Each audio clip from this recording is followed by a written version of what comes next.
Friends, ఈ క్లాస్లో criminal కేసులలో నిందితులు ప్రతి వాయిదాకి రావాలా, ఎన్నిసార్లు రావాలి, ఎప్పుడు కంపల్సరీగా వెళ్ళాలి, అసలు ఎటువంటి కేసులను క్రిమినల్ కేసులు అంటారు అనేటటువంటి బేసిక్ విషయాలు ఒక చిన్న స్టోరీతో వివరాలతో భారతీయ నాగరిక సురక్షా సంహిత BNSS CRPC కంపేర్ చేస్తూ నేర్చుకుందాం.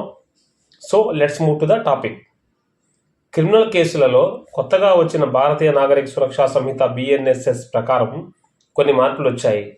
నిందితుడు అంటే ఎక్యూజ్డ్ అసలు ఎన్నిసార్లు రావాలి, ఏ స్టేజ్లో తప్పనిసరిగా హాజరు కావాలి, రాకపోతే పర్మనెంట్గా అరెస్ట్ చేస్తారా, ఖైదు చేస్తారా అనే విషయం మనం పరిశీలిస్తే, ఛార్జెస్ ఫ్రేమింగ్, ఛార్జెస్ ఎక్స్ప్లెయిన్ చేసే రోజు నీ మీద ఇలా ఉందా కేసు అని కోర్టు వారు ఛార్జెస్ ఫ్రేమింగ్ చేసే సమయంలో నిందితుడు తప్పనిసరిగా వెళ్ళాలి.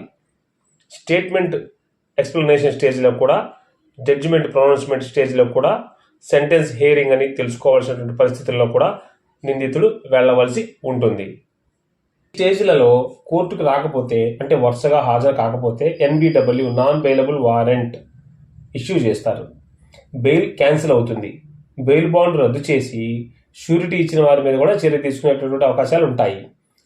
ఫైనల్గా చాలా కాలం హాజరు కాకపోతే అబ్స్కాండర్గా ప్రకటించవచ్చు కోర్టు వారు. అసలు క్రిమినల్ కేసులు అంటే ముఖ్యంగా murder, cheating, theft, rape, dacoity వీటిని సీరియస్ కేసెస్గా క్రిమినల్ కోర్టులు ట్రీట్ చేస్తాయి. మర్డర్ అంటే ఆల్మోస్ట్ కంపల్సరీ, చీటింగ్ అయితే కొంత రిలాక్సేషన్ ఉంటుంది, rape mandatory presence, dacoity very స్ట్రిక్ట్గా వెళ్ళాలి. ఒక స్టోరీ లేను ఒక చిన్న ఎగ్జాంపుల్గా మనం చర్చిద్దాం.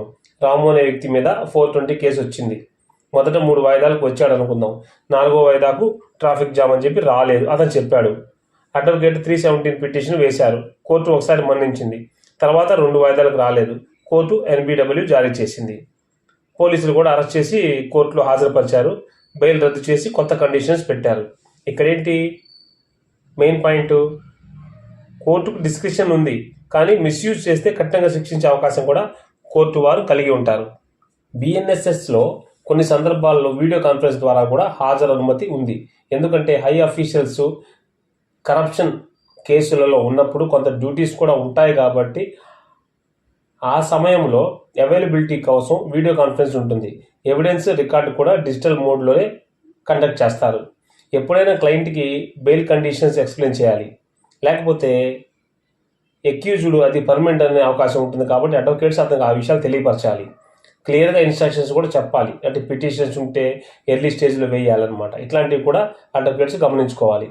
సమన్స్ కేసులో సమ్ రిలాక్సేషన్ ఉంటుంది, కానీ వారెంట్ కేసులో కంపల్సరీగా వెళ్ళాలి. సెషన్ కేసులలో ఎక్యూజ్డ్ ప్రెజెంట్ మ్యాండేటరీగా ఉంటుంది. ఈ విధంగా ఉంటుంది ఎందుకంటే CRPC BNSSలో వరుసగా CRPC 205, 373, 313, 317, 82, BNSSలో 227, 336, 382, 84, 313లో ఎక్యూజ్కి ఎవిడెన్స్ చెప్తారు. ప్రాక్టికల్గా కోర్టు రియాలిటీ ఏంటంటే, మనం కోర్టులో మొదట 2-3 వాయిదాలకి కోర్టు ఫ్లెక్సిబుల్గా ఉంటుంది, కానీ రిపీటెడ్గా ఆబ్సెంట్ అయితే స్ట్రిక్ట్ యాక్షన్ తీసుకుంటారు.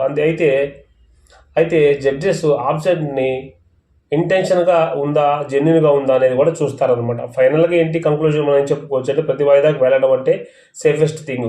జెన్యున్ రీజన్స్ ఉంటే 317 పిటిషన్ రిపీట్ అయితే NBW రాజు అనే వ్యక్తి మీద చీటింగ్ కేసు, సమన్ కేసు కాబట్టి పర్సనల్ అటెండెన్స్ రిలాక్స్ ఇచ్చారు. ఇక్కడ రెగ్యులర్ అటెండెన్స్ అవసరం లేదు, కానీ ఛార్జెస్ జడ్జిమెంట్ అప్పుడు తప్పనిసరిగా రావాలి. మర్డర్ కేసు ఎగ్జాంపుల్ తీసుకుంటే, ఇది సెషన్ కోర్టులో ఉంటుంది కాబట్టి ఇలాంటి కేసులలో పర్సనల్ ప్రెజెన్స్ కంపల్సరీ. ఒక్కసారి కూడా సెషన్స్ రీజన్స్ లేకుండా రాకపోతే బెయిల్ క్యాన్సిల్ అవుతుంది, కస్టడీ జరుగుతుంది.